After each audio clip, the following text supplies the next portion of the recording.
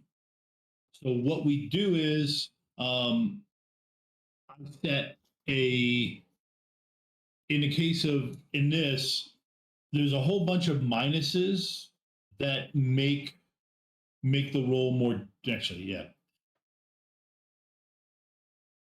So the +2 is taken off of the target number the person needs to roll. So this is where it gets a little strange.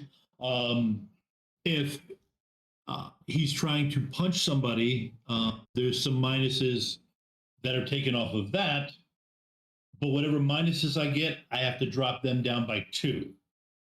So it makes it easier for him to roll. And if he's trying to use command, which is something I'm adding into Alpha Strike, that would be if he's trying to mess with the other person's targeting systems, computers, trying to screw with them. He has a higher chance of critical success, and he gets a +1. So if you're trying to trick your opponent into thinking you're somewhere where you're not, or things like that, getting him to focus, or just giving him straight minuses to whatever he's doing, you've got that roll. The bully, with the gunner, has a higher, when he's shooting people, has a higher chance of critical success, but no 0. Piloting, he's got a -1. Those, the brains, and it takes a certain amount of brains to get a mech to walk the right way. And with command, if he tries to trick anybody or hack any systems of the other mechs, he gets a -2 with a higher chance to glitch. Which pretty much means everything can go wrong. So that's just how I'm making everything mixed together. I haven't figured out gens completely yet, but I will be doing that in a couple minutes as we go. But for right now, as things pop on, I assume you guys walk around a little bit, get a feel for how the mechs work, right? Mm-hmm. Absolutely. You've got these toys. Yep. Yeah. Okay. Do you guys walk outside? Oh, immediately. Yeah. And honestly, I'm just going after Butch and Aster. Guys, wait. Just because we're in Mechs doesn't mean that everything is fine now. The second you get out of the ship,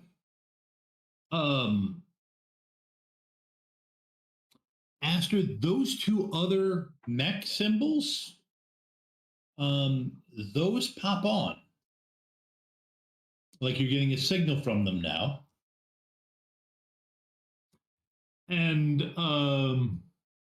you hear a voice come over the radio, come over the communicator. Hey, who is that? What are you doing in my stuff? Don't leave your stuff lying around. You won't win. I am the superior intellect. And intellect resolves everything. Give me a grit roll, Artie. And technically give me a brains roll, Butch.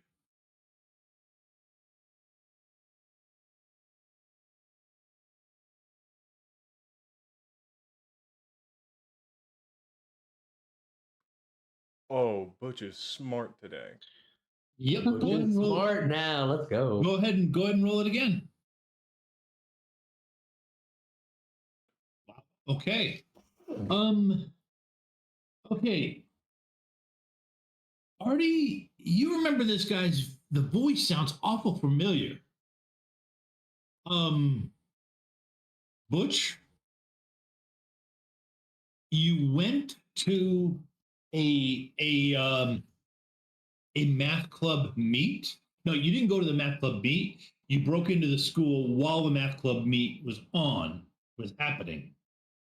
And that voice, that annoying voice, was one of the kids from Dover who you gave a extra long swirly to. You recognize him. You recognize him completely. He was somebody who like already got into an argument about polynomials and the proper way to solve an equation, and you just picked him up and carried him into the bathroom and gave him a swirly because, well, he was there. But you remember, he's from Dover. Over the comms, Yeah. Butch just immediately says, "Hey, you didn't end up getting pneumonia or anything. I don't want any grudges going on. You know that this is just part of the deal, right? Just knowing, like, without knowing that he doesn't necessarily know that it's Butch at this point." Mm. You. That was last time I was lauding you. You're one of Artie's. You're Artie's thug, aren't you? You're Artie's math thug. I mean, I would hold on. I would like to say that I wouldn't call him a thug. He a bully, maybe, but a thug that requires brain power. And he's a lot of arm power. Butch shifts all of his firepower towards Artie just for a moment, just to go. Just know, as he's looking down, I don't know the exact size difference between these mechs, but big enough to where he's got all of it just laid out as just an open threat. That was a compliment, Butch. You're welcome. You're that math nerd from Dover, huh?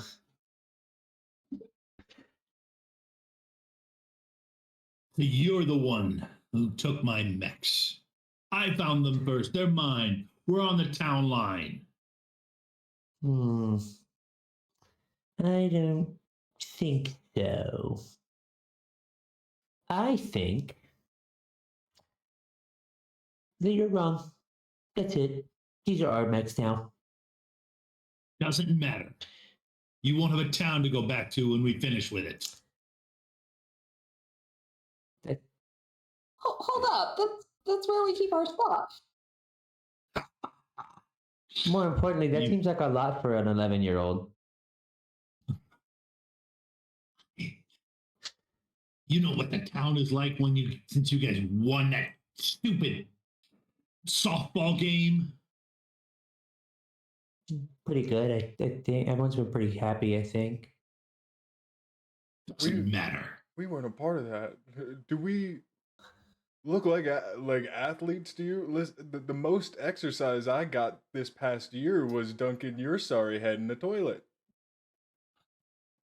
That's it. That's it, Artie. I'm coming after your thug now. Again, bully, not thug, but okay. You're thug. Okay. You guys should see them popped up on the map. And they have clearly pinged against you. And start making their way towards you.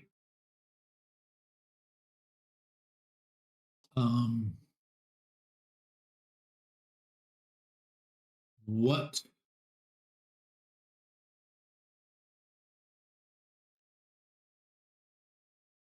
What are you guys gonna do? Butch is no thinking, flipping his weapons back over from Artie, back over to them, knowing that they're the real threat here, and is gonna start smashing buttons to in an active attempt to fire. Okay. Actually, it's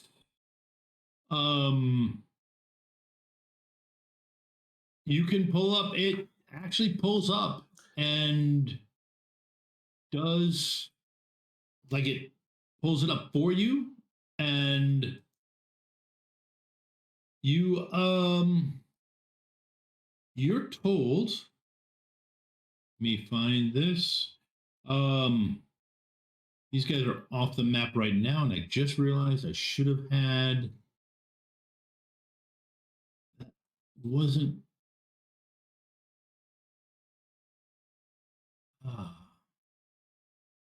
Where?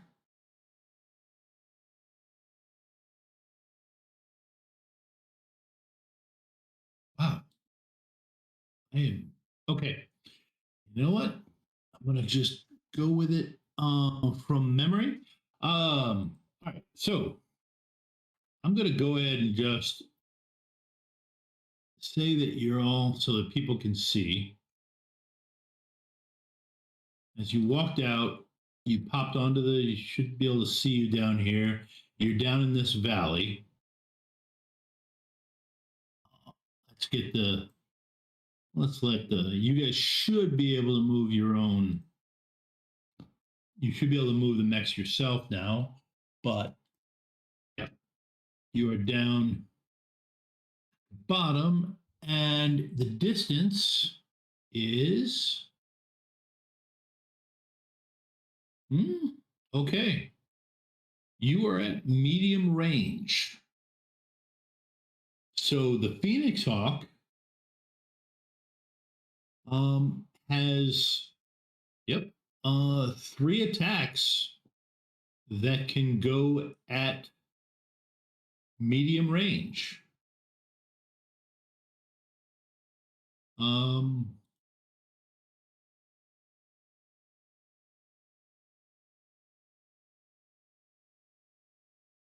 So you see, you're at a distance. You're at long range, which is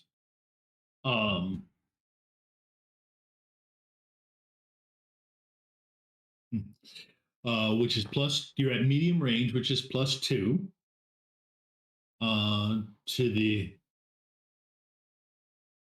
to the base attack of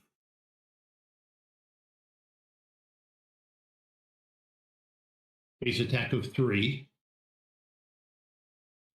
You don't have any gunnery bonuses, so that doesn't take that away. Sorry, base attack of 4. So you're at +2. So that means you're up to 6.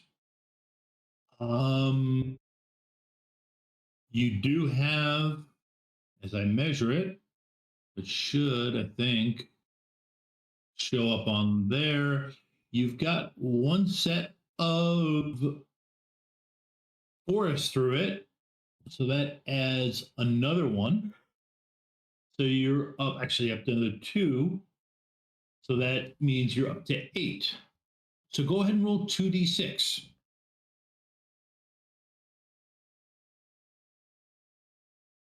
Oh. Oh, 2d6. Okay. You miss. Does anybody else want to try shooting right out of the bat?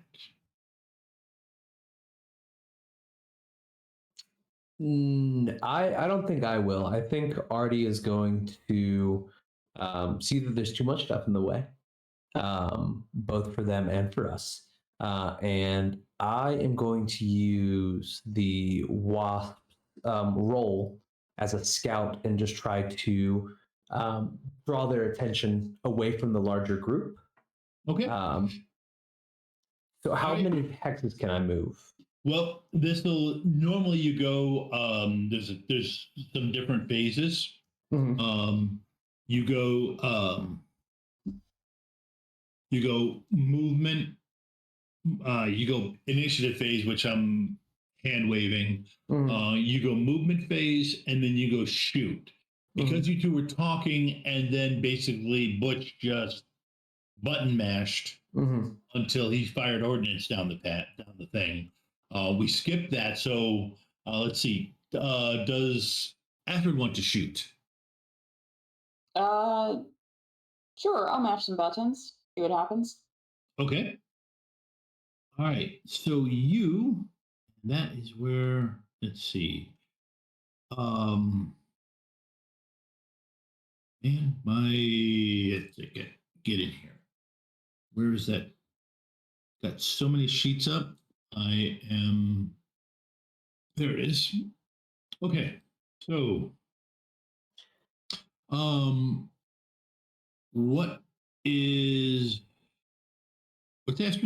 what's Astrid's brains?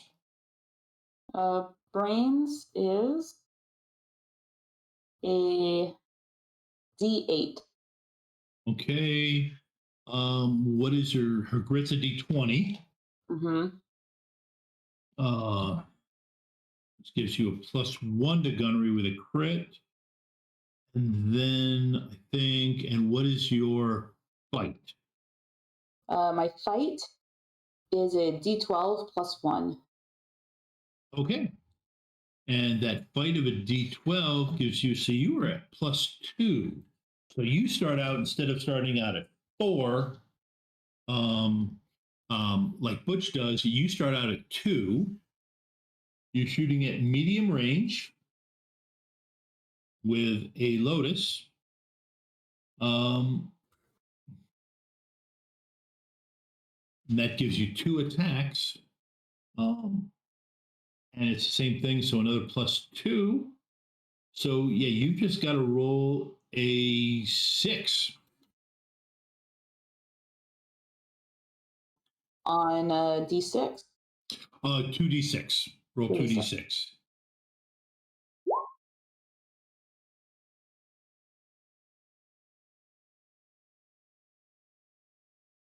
Okay. Oh, 2 5s. Not bad. Okay. 2d5s, which means you have a higher chance to crit. Actually, that does crit. Your higher chance to crit means You are doing. Gotta look that the atlas up now. Come on, there it is. Okay, which one were you shooting at? There were two mechs. One was bigger than the other. Which was the one who was being mean to my friends verbally? That was the biggest one. Then I'm going for the biggest one. The biggest one. Okay, so we're all Artie's math thugs here, so. Yep. Okay, so you got a crit. You got a nat. Yeah. So you got you got a crit, which doubles the damage. So you do. You rock this mech by quite a bit. Let's see. Tokens. Oh, that's a problem. Okay, sorry. And then, all right.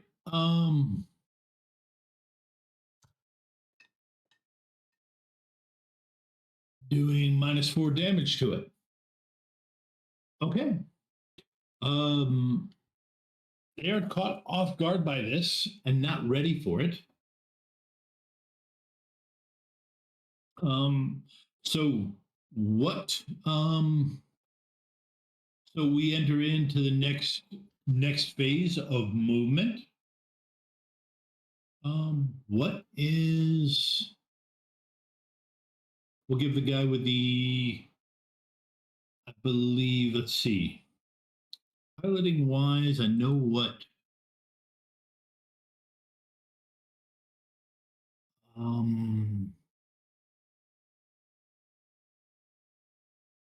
Astra's brains are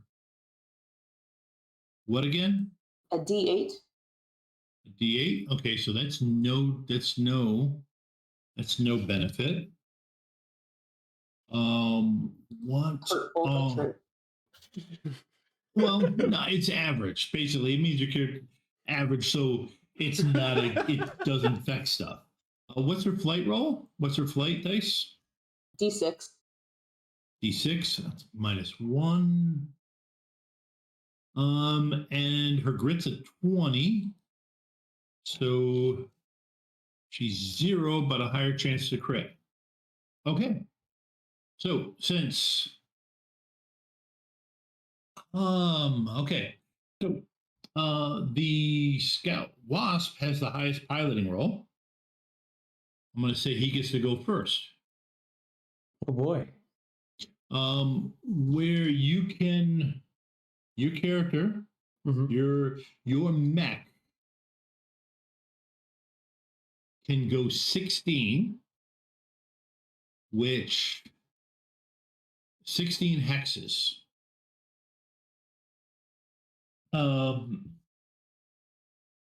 Which pretty much,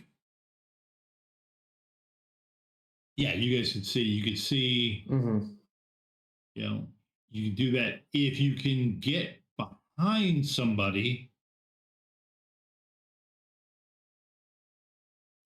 They can't shoot back. Oh. But and I'm going to make their movement now because I'm going to give you guys. The Atlas can move 6 inches, so that's 6 hexes.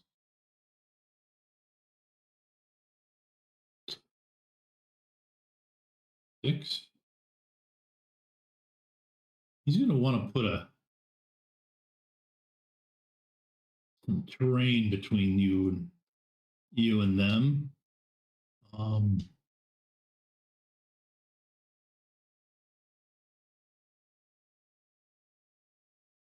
And so does the other one. Okay. You are free to move up to 16 hexes, so go ahead and move your token.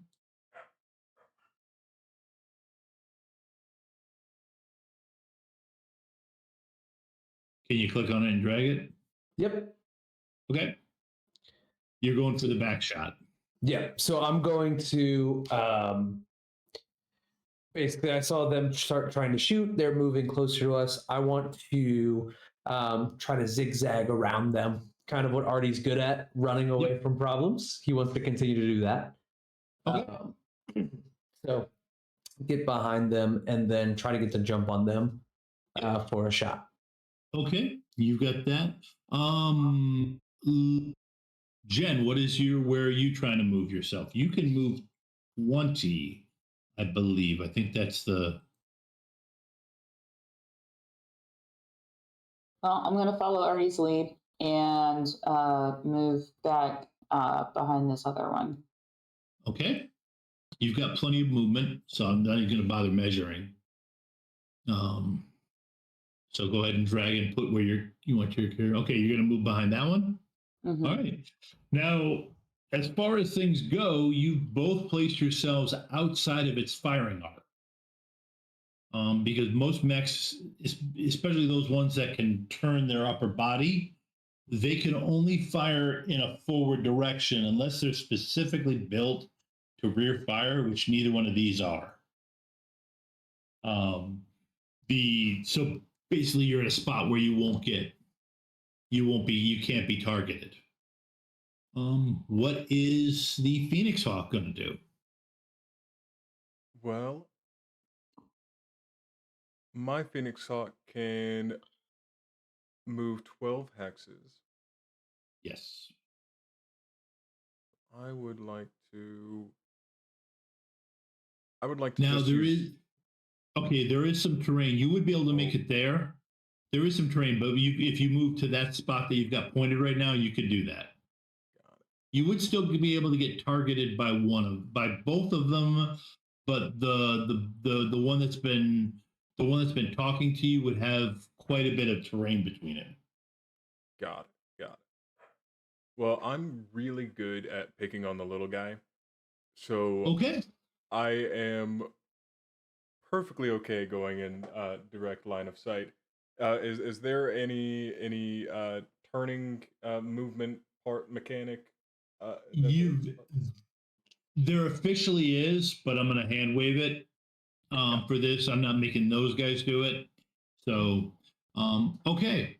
So let's see. Going for the same order as far as gunnery. That mech does, not everything happens simultaneously, but I do get to do it. So let's see. The Atlas gets 5 shots, and this guy gets +2. You've moved.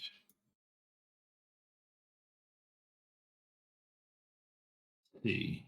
You've moved, so that increases my difficulty.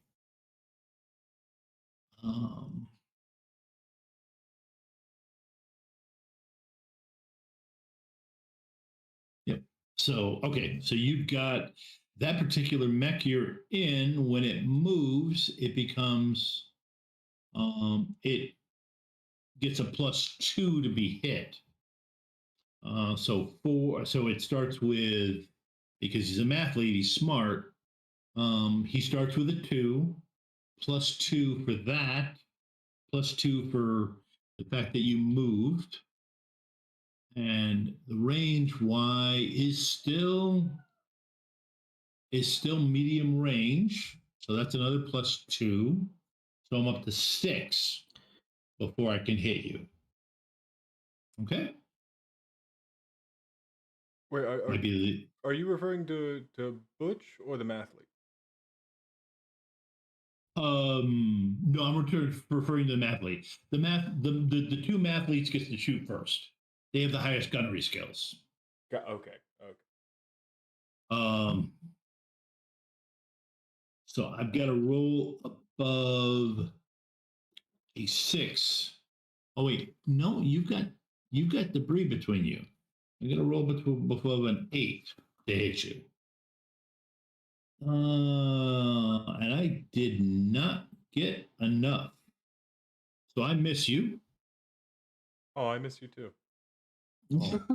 Aw. Cute. That's like automatic for me now. I'm Yep. so sorry. Okay, so Wasp, go ahead and roll. You are at close range. Mm-hmm. You're at short range, so you don't get bonuses. You start out at 2. Mm-hmm. There's no intervening 3, so yeah, go ahead and roll.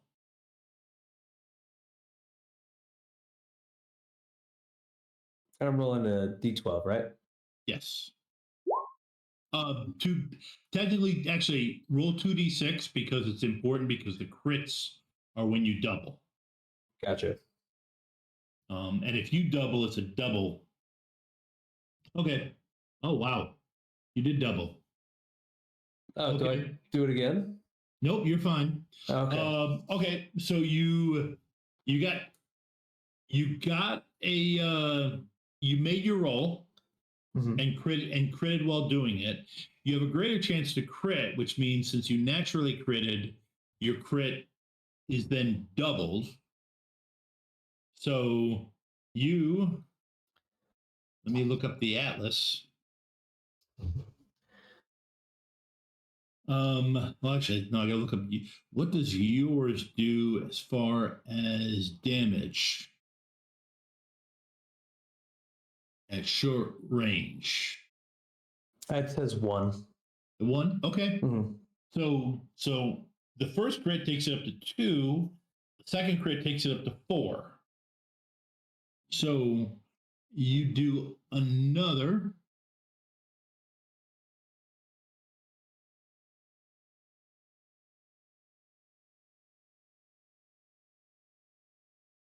Yes. Now in.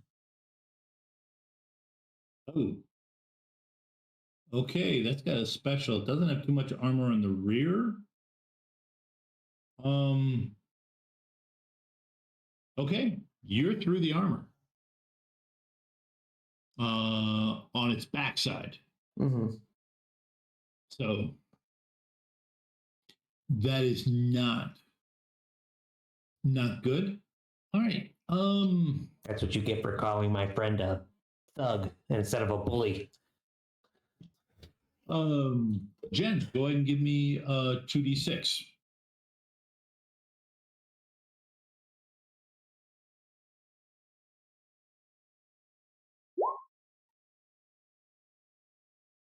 Wow. Okay. I mean, I'm used to cheating off of Artie's paper, so makes sense. Mhm. Okay. Let's see. How much damage do you do in short range?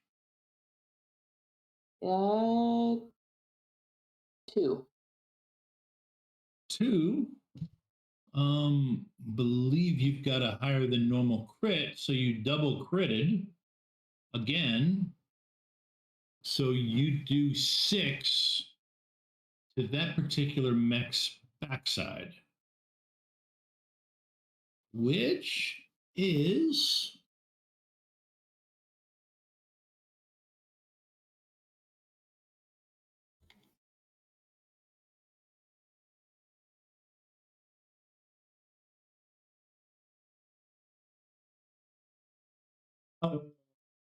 okay. Jen,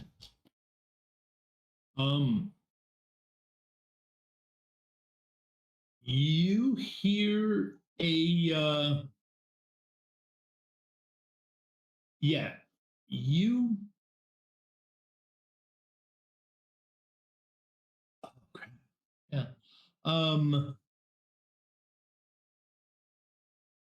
The mech goes down on one knee.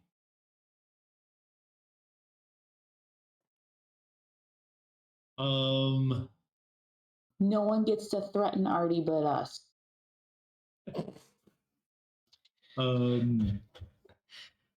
Okay, what is Phoenix Hawk doing?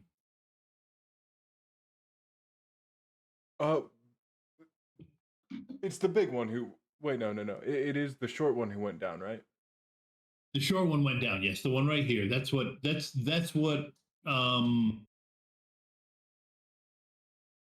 That's what Asper was attacking, right? Mhm. So yes, the big one's over here. Insult to injury. I'm firing. What is this? Medium range? Easy. Yeah, which one are you firing at? The one that's down on one knee, or Might as well go ahead and finish off the small one. okay, yeah, that's short range. Oh, got it. And what am I rolling for that? 2d6. 2d6. Okay. I'll figure out. We'll figure out the.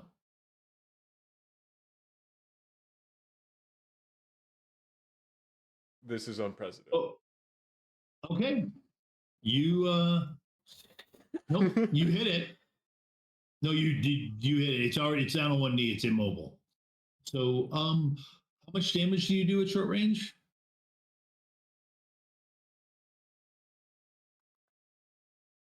Short range. 3. 3. Okay. It falls over to the side.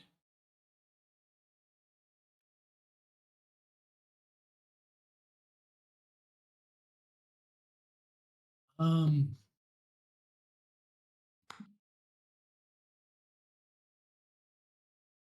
you know, I don't know. I could when I was a teenager, but I don't know if I can summon up. I don't have the vocal control to summon up the sheer amount of nerd rage that is being screamed into the mech right now as he lets everything loose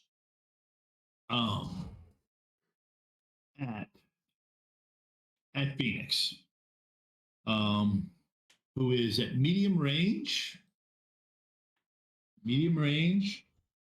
and your But terrain, right?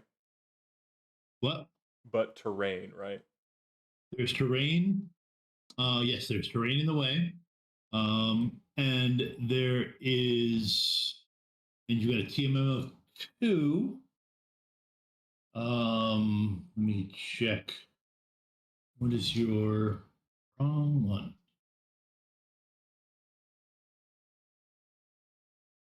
There is. Piling -1, so I bumps up to 3 terrain. So yeah, he's the terrain bumps it up to 7. So yeah, he's bumped up to 7 to shoot back at you. But yeah, you hear this fellow of nerd rage is just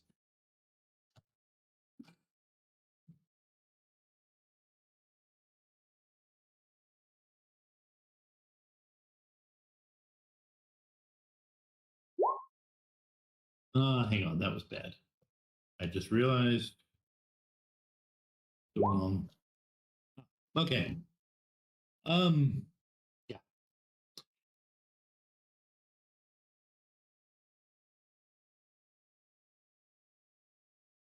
Okay, I do. Yeah. Either way, he bellows this nerd rage and then misses you. Immediately, Butch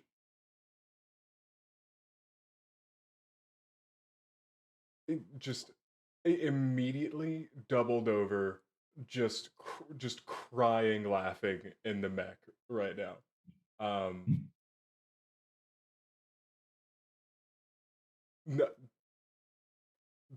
Just watching the situation, he doesn't know how to control himself at this point.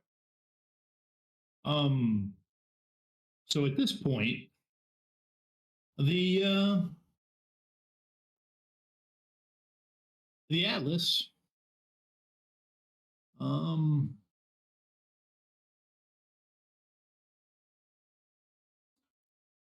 let's see what I have to go here, and then yeah, there. Okay, what the Atlas would have to do.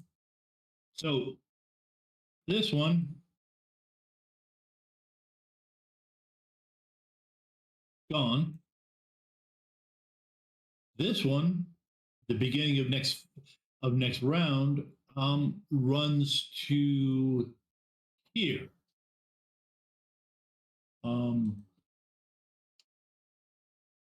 The Phoenix Hawk is kind of out because he's just enjoying the laughter.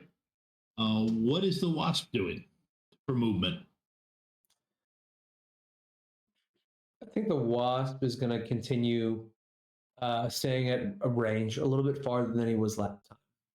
And I think I'm going to try to go right here. Well, the difference is the way he's facing. If you followed the way he ran, you'd still be at his backside. That spot you're actually at his.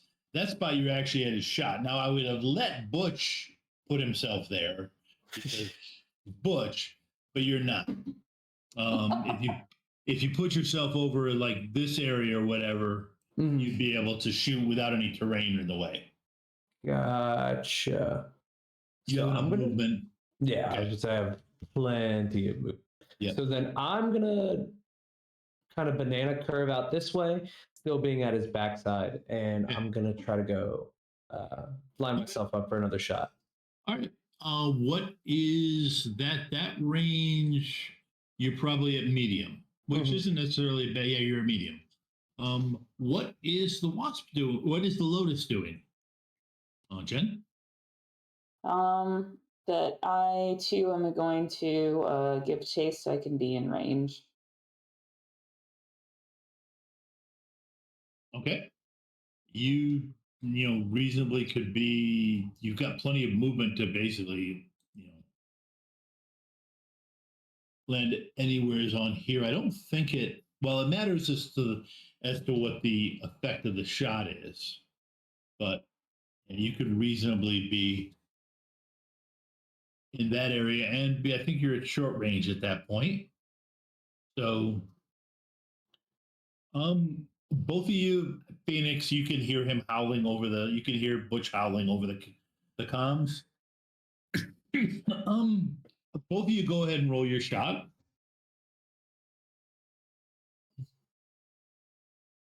Uh, 2d6.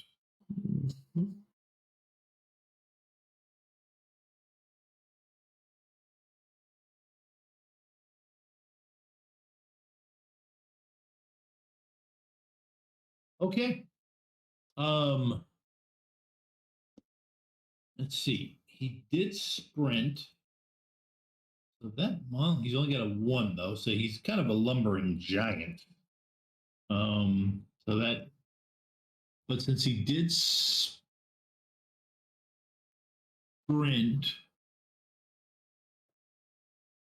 no,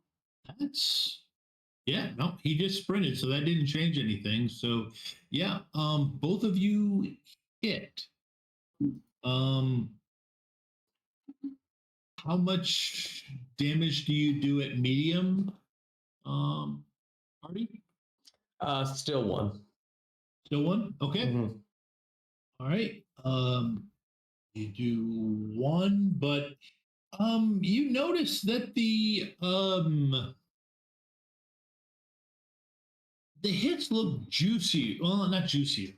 They look more explodey. Whereas before, no, I liked your first one. Yeah. Yeah.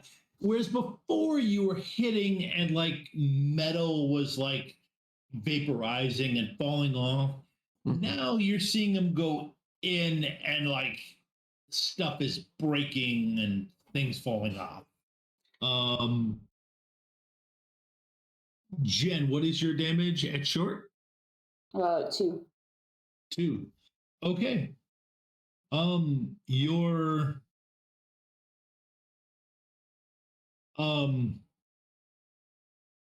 Your damage, you basically do the same thing and you get the same damage. At this point, let me roll this kid's grit.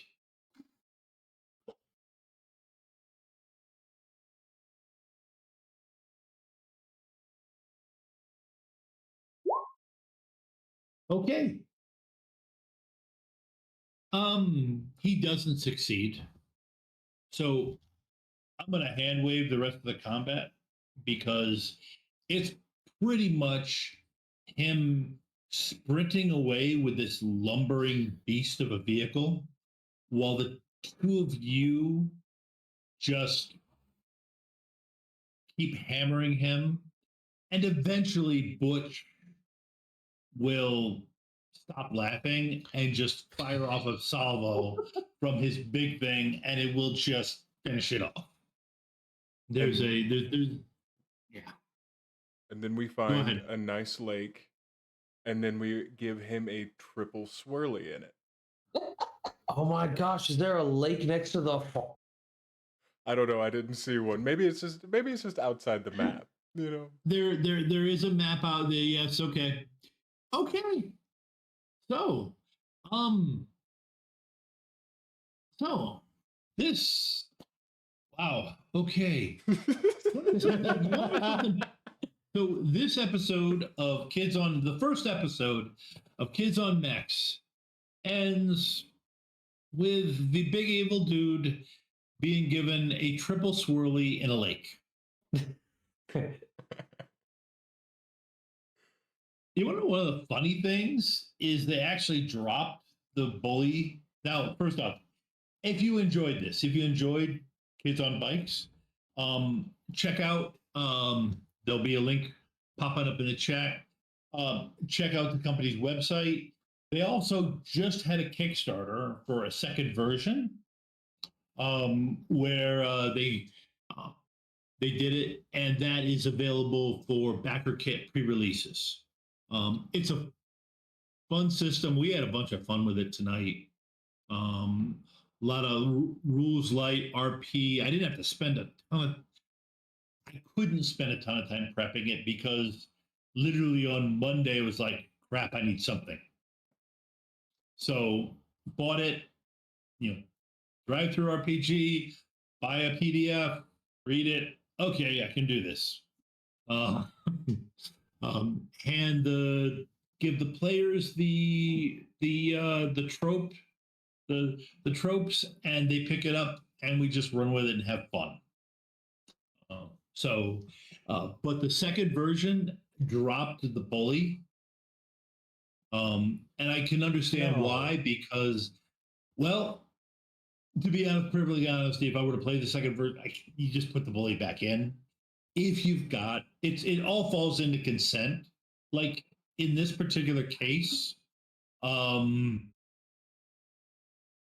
you and for those who don't know, Tyler and Zach know each other and know each other well. Yeah, I hate this guy. Yeah, we hate each other. He's actually my bully. Yeah. So this type of role play is perfectly fine because they know each other's limits.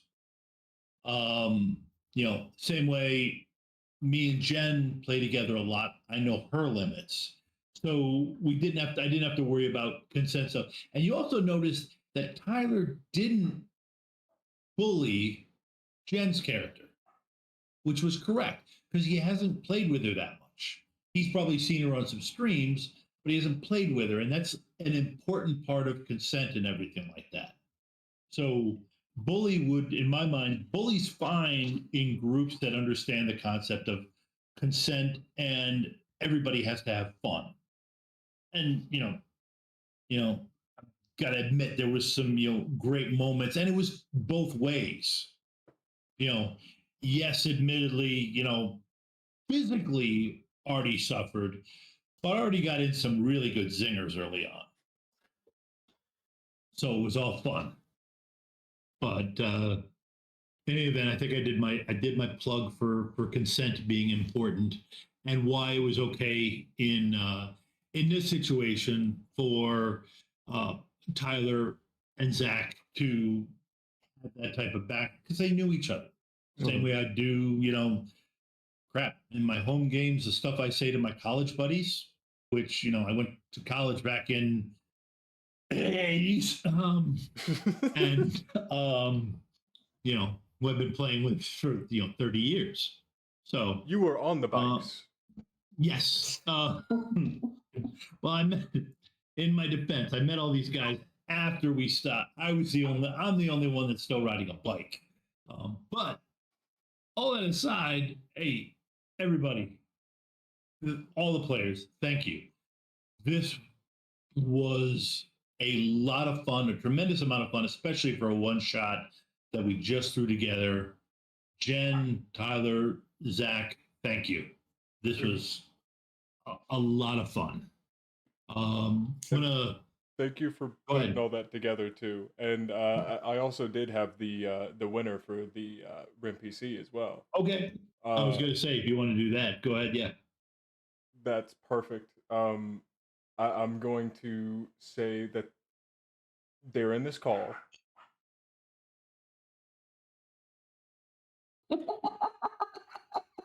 Zach won it.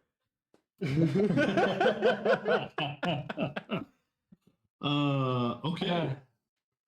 Obviously, from looking at it, I see the roll for the D20 was a 16. So obviously, Artie rolled brains. Sure did. And won the game on and won the thing on brains. So congratulations. So real quick, before I go around, give everybody a chance to say who they are and where they can be found. Where Rem Alternis can be found, tomorrow night, we've got stream Well of the Worlds, which will be on twitch.tv/Master of Rem, which is a great Portal fantasy game, a lot of fun, a lot of really good role playing using Well of the Worlds, which is an RPG that's not out yet, but will be. But it's a very interesting setting. What happens when people get portaled to another world and they have powers? How do they figure it out? Do they actually start believing that they have powers, or does one or two of them stick? No, this is all, we're all unconscious in a coma somewhere. It's a lot of fun. Whenever I watch it, I can't stop watching it. Tomorrow night it gets easy because I have to run. I'm going to run behind the scenes tech for them. But that's happening tomorrow night. Thursday night we've got, or Sunday night we've got Like Clockwork. That is on, I believe, at 7:00 Central on twitch.tv/Master of Rem.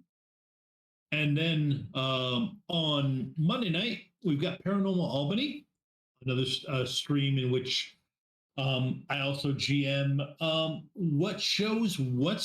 the Dresden universe, the Dresden Files, the books and everything cover pretty good everything that happens. Definitely cover everything that happens in Chicago, and cover a decent amount of what is happening in Scotland and west of the Mississippi. But they don't really cover what happens east of it. Albany, for those who don't know, is the capital of New York State. It's also the oldest. It's also the oldest continually chartered city or area in the Western Hemisphere, and possibly the entire world.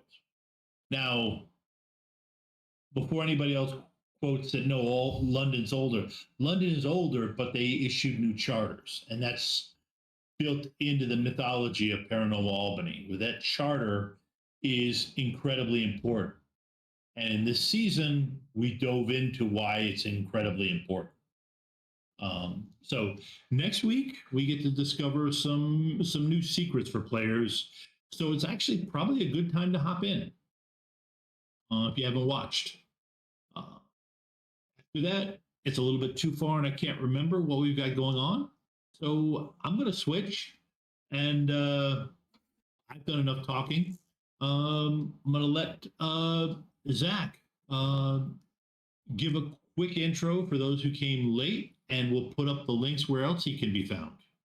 Hey, what's up, everybody? Thanks again for putting this on. Really happy to be here. My first time playing with Rem. Again, I am Zach. I stream over on twitch.tv/ZachSnacks. As well, you can find me on Instagram at rigidhollywood.creative. Do film work and, just love what you guys are doing here. Glad to be a part. Thanks, y'all. Jen?